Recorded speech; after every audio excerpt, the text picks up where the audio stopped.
Hello friend, today I am discuss about most important question for B.Ed exam.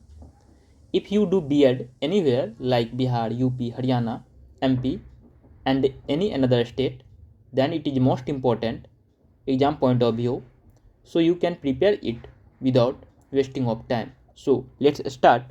Question number is 13.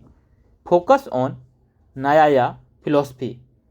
What are the aspects of Nyaya philosophy? Answer is Nyaya philosophy. The Nyaya school was founded by sage Gautama. 16 major topics were discussed in this system, the most important of which is Pramana, the source of valid knowledge. Actually, Nyaya is a school of logic and all other school of Indian philosophy use the Nyaya system of logic in whole or in part as a foundation for philosophical reasoning and debate. Navya Nyaya or Neologic, a further development of this school occurred in the 16th century in Bengal and Mithila. The Nyaya defines the scope of epistemology to include it valid knowledge, sources of knowledge, test and criteria of validity. According to Nyaya, knowledge is essential not only as advantageous property of the self. Nyaya defines that all knowledge is a revelation or manifestation of object, just as a lamp,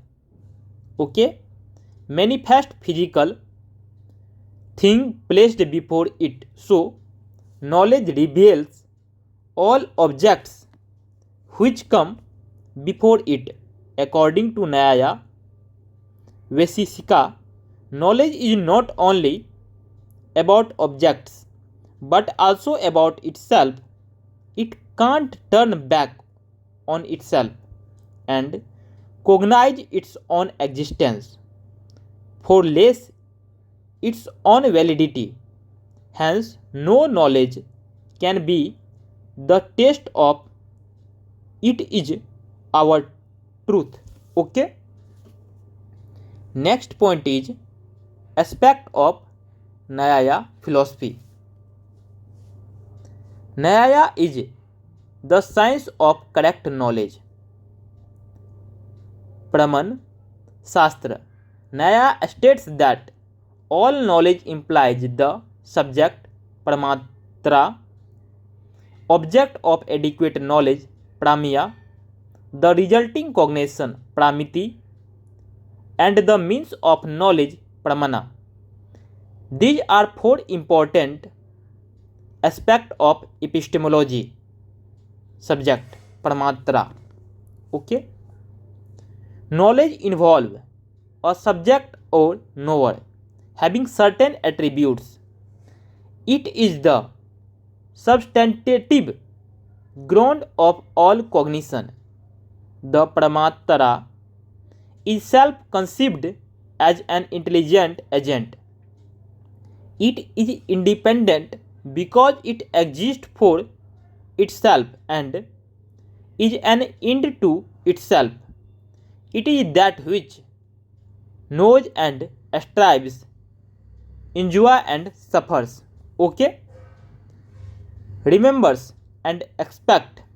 It is an agent, a striver, a desirous, and a refused.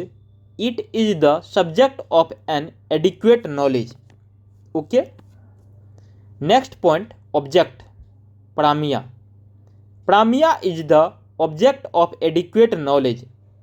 Valid knowledge implies some Pramya or object to which the process of knowledge refers or to which it is directed to. Now, an object we need means of knowledge it. Every knowable object has some characteristics and attributes. It is just a search type that reveals the object. Next point is cognition, pramiti. It is the resulting state of cognition and the piece of adequate knowledge.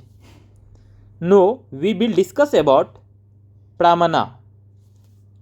Okay, it is the means of valid knowledge. It is the distinctive cause or instrument of valid knowledge. Prama, kranam, pramanam. Pramana means instrument of the valid presentive knowledge. Yathartha anubhava. The instrument karana is a form of cause karana. It is not compulsory that any and every cause karana is an instrument. Only the most efficacious sadhakatama of the cause is called akarana. Akarana is that which the most efficacious sadhakatma is of the causes.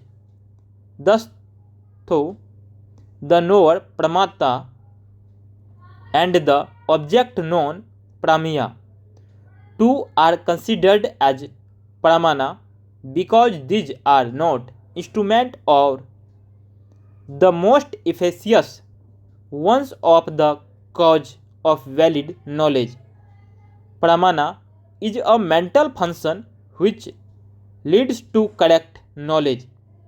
To achieve this object, it should be free from doubt and error and should relate to what is not already known. Next point is the supreme importance of pramana amongst the four objects is due to its being the direct cause of real knowledge. The latter Nyayikas, however, use the term prama. The term pramana, pramiti, premia, pramanya, however, as current in old Nyaya as in the later. So valid knowledge is prama. Okay. तो thank you friends, hope you will learn something new. इस video में इतना ही. उम्मीद करते हैं कि आपने कुछ नया सीखा होगा. Thank you for watching this video. Please like, share and subscribe.